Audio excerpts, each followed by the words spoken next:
Alright, I'm going to attempt to see if I can demonstrate an amateur demonstration of the functioning of a clutch on a motorcycle engine. This is from a 1985 Honda XR80, and it's in pieces right now. This is the connecting rod. Piston would be right here, right here. There's cylinder and cylinder head, and there's the timing chain, which is disconnected right now. So, let's see here. Let's get it in a... Okay. Here we are with the engine running, you see. Now, just for reference sake, your power is generated here in the cylinder, and this is the crankshaft. This is connected directly to the connecting rod, crankshaft and all. Now, this outer part, this is the clutch. This outer part is always turning when the engine is running. But see, this inner part turns independently. In fact, I mean, I don't have these screwed down all the way, so it can slip a little bit. When you apply the clutch, this part here pushes in.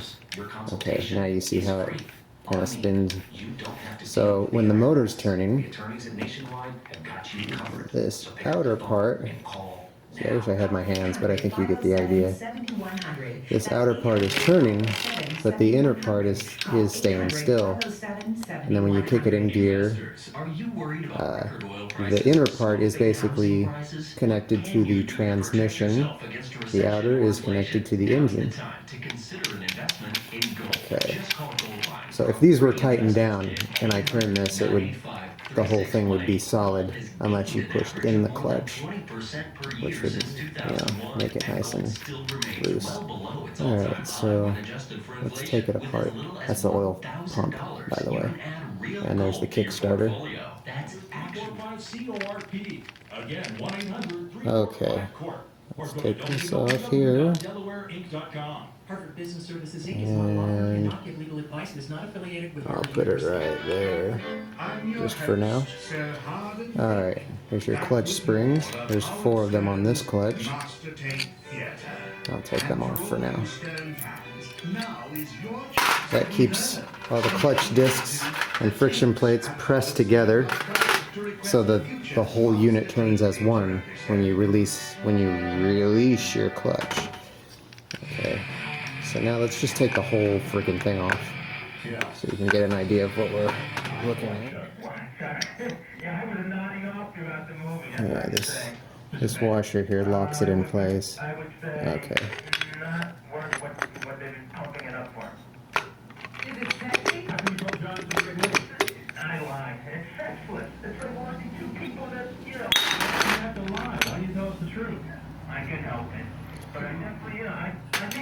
Okay.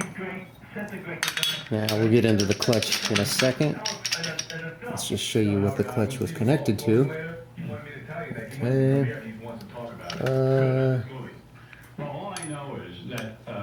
Okay, the outer part of the clutch, which is attached to this gear here, which basically is turning every second the engine is running. As you see the connecting rod moving, pistons moving, engine's turning, whole outer housing is turning, clutch basket, if you will. And that turns this right here. And this just doesn't do anything. This one in the center here goes to the transmission, which is in neutral right now. So if I turn it, you're not going to see, you know, this is where your sprocket, the front sprocket connects. Alright, so if you have the clutch in, but I mean if you're not holding the clutch in and the engine's running, these will be turning, this outer one will be turning. If you hold the clutch in, it releases the compression on all the clutch plates, and then you put it in gear, and this will continue to turn, but it won't transfer the power to this one until you let the clutch out. and you will see why. Okay. At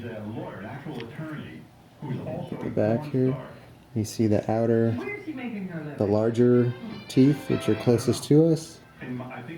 Those are, that's connected to the outer housing, and that turns that larger shaft there. Alright, the skinnier one in the center, that's the one that turns the smaller shaft, which goes to the transmission. Alright, let's just take this apart. Okay, take that off. Now, this particular one has 3 friction plates.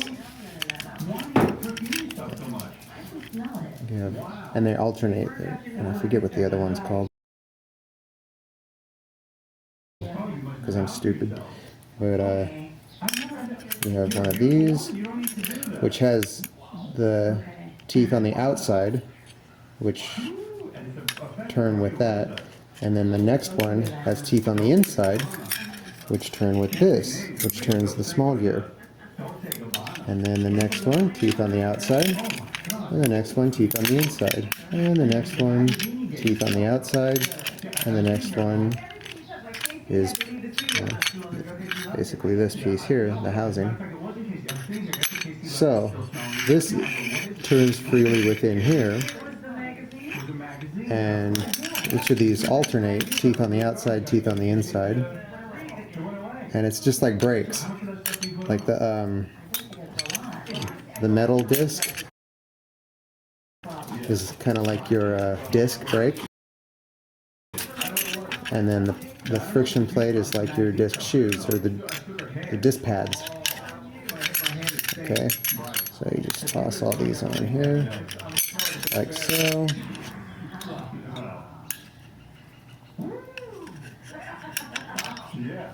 Okay.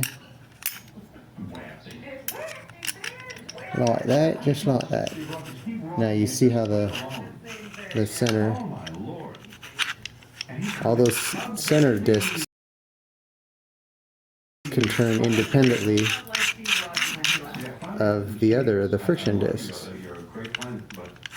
Alright, so hopefully that makes sense.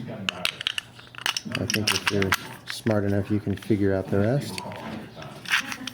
So, independently, and with the springs hooked up and with it screwed down, you let go of your clutch and this whole thing turns. And then you apply the clutch and then you release the deal, so only every other disc turns. There you go. Put that in your pipe and smoke it. I like you. Do you like me?